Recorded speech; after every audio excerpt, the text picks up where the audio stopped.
amazing that they wanted to keep this secret. So joining us now on the line, we'll talk to Barry Richard first, the host at our affiliate WBSM AM 1420, and then we'll talk to the head of the New Bedford Police Union.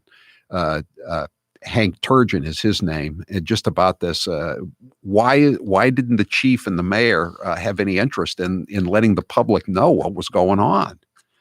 Barry Richard, good job breaking the story, first of all. Thanks, Howie. Appreciate you having me on. Tell me, give our audience the details on what happened that night. It was a week ago tonight, correct?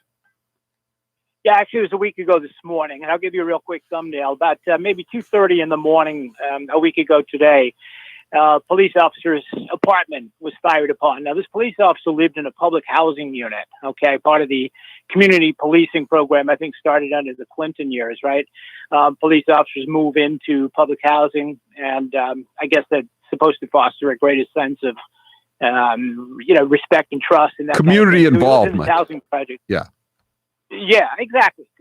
So he's off on duty doing his shift, and about 2:30 in the morning, this car pulls up. The police have videotape from a surveillance camera in the neighborhood. So this car pulls up, circles the block a few times. Guy gets out. You can see him on the videotape, dressed in dark clothes. Walks up to the apartment, walks around a little bit, then boom, unleashes 8 shots into the apartment, takes off.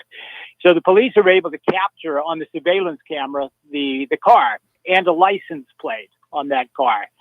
So here's the rest of the story. Nobody called in and reported this. None of the neighbors called in.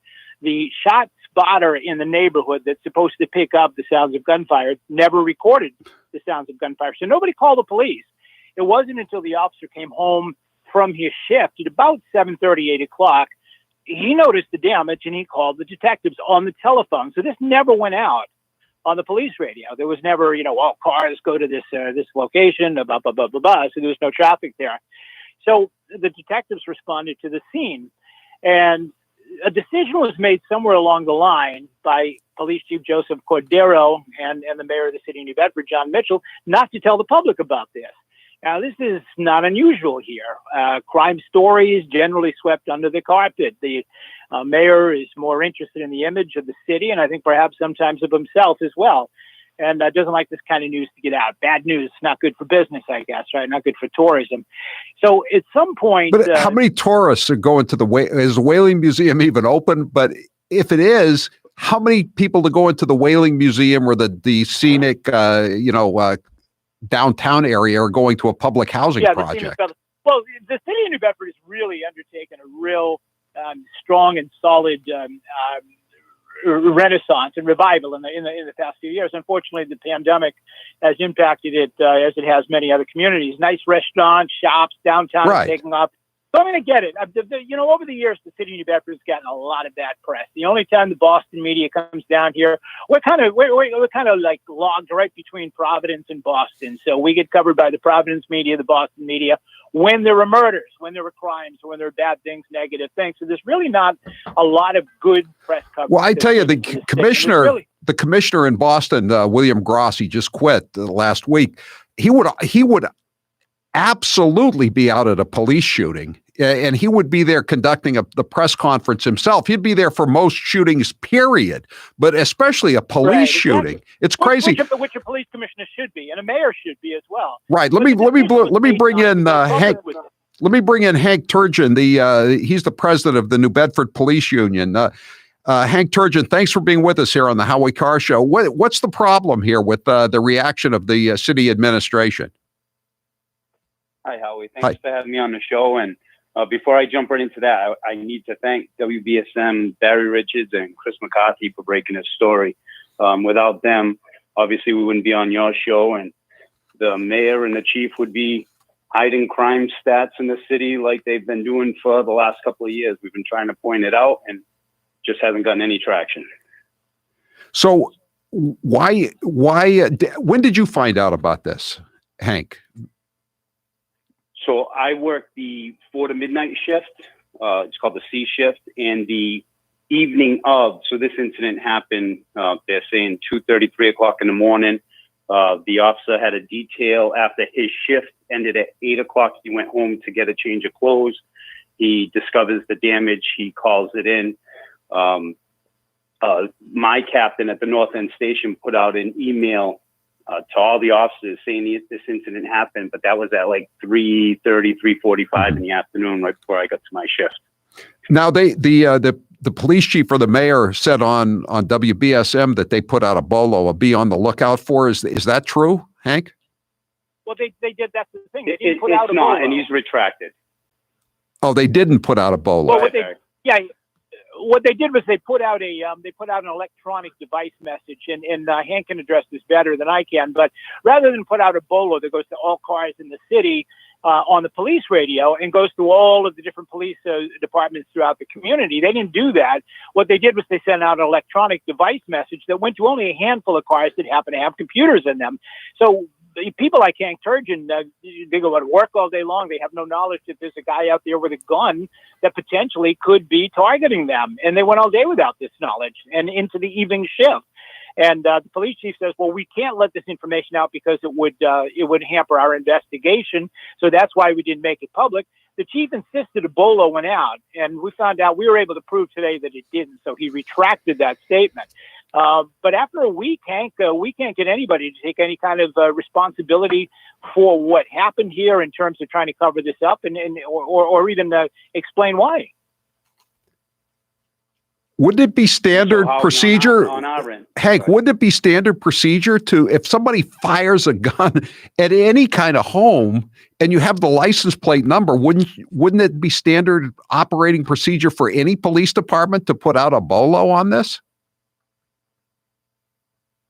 I would say yes. There are certain circumstances where you don't put it over the air. And like I said on Barry's show today is everybody has a scanner on their smartphone now. You can download apps and everybody gets to hear everything. So if there's pertinent information that the department doesn't want to share with the public, they can send it to the terminals, the car terminals, and they can put the announcement out saying, contact your stations, or we just sent a bolo to the terminals, check your cruisers for information. That way the cop that's on a detail, the cop that's at home might get a phone call. Hey, did you hear that? What's that bolo? They start questioning. They'll find out what's going on.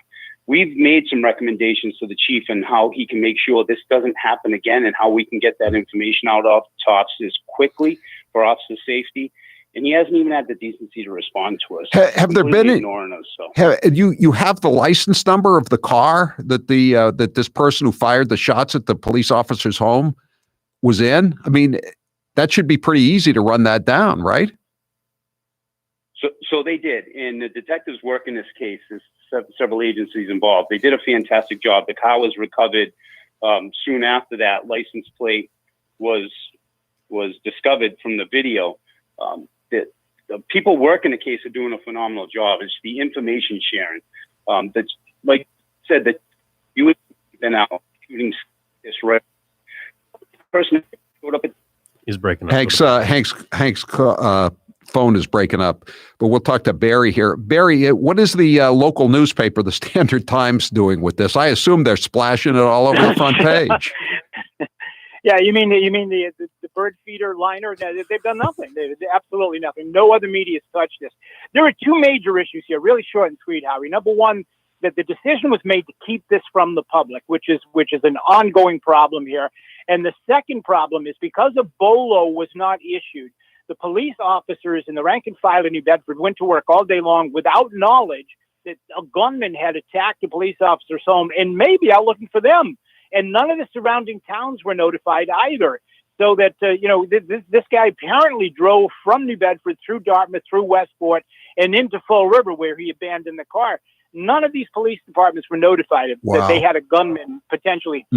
So these people were left really out there with no knowledge. They could have been victimized by this guy, and they had no knowledge that he was even on the lam out there. And this is, somebody needs to be responsible for this. Yeah, the state police trooper, the sergeant who was arrested by after allegedly beating his girlfriend in Exeter, New Hampshire last weekend. He didn't fire his gun. I mean, he throttled his girlfriend and he they say he may have been drunk, but they put out a bolo on him. What he did, as bad as it was less serious than shooting into a police officer's home. I mean, this is crazy. But here's the other thing, Howie. The guy is still on the loose. They haven't captured this guy. So this guy is potentially a threat to any police officer in Massachusetts or wherever anyone. he may have wandered. He's armed and dangerous. He's on the loose, and he obviously has something against the police. Yeah. Is Hank back on the line? Yes, it is. Can you hear me okay Yeah. now, Howie? Hank, what do you say to the mayor for what would you say to the mayor if he were listening right now, if he is listening? Well, when the mayor called Barry's show, he said they purposely didn't release it to the public because it was no longer a threat.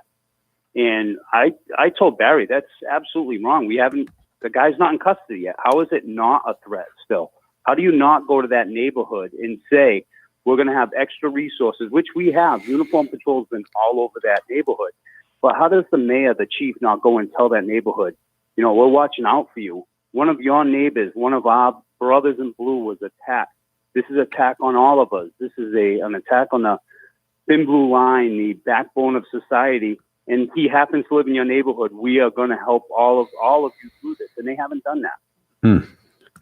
Wow. Well, listen, keep us informed about what's going on, Barry and Hank, and we appreciate it. Thanks for your service, Hank. And this is really bad. Cops need to know what's going on, and so does the general public. I mean, a guy's running around shooting at a cop's home. I would want to know that, and I think most of the citizens absolutely. Well, maybe if we had reported that he wasn't wearing a mask, maybe Charlie Parker would have sent the posse look for him, and they would have found him by now, Yeah, that's the important thing. That's the important thing. And if he was out after curfew too, that's the other thing. What's the curfew now? I forget. All right, Hank Turgeon, the president of the New Bedford Police Union, and Barry Richard, the host of WBSM, our affiliate in New Bedford, AM 1420. We appreciate you being with us, and and good job. If the local newspaper is going to drop the ball, somebody's got to pick up the slack. I'm Howie Carr. Fighting the fake news, one former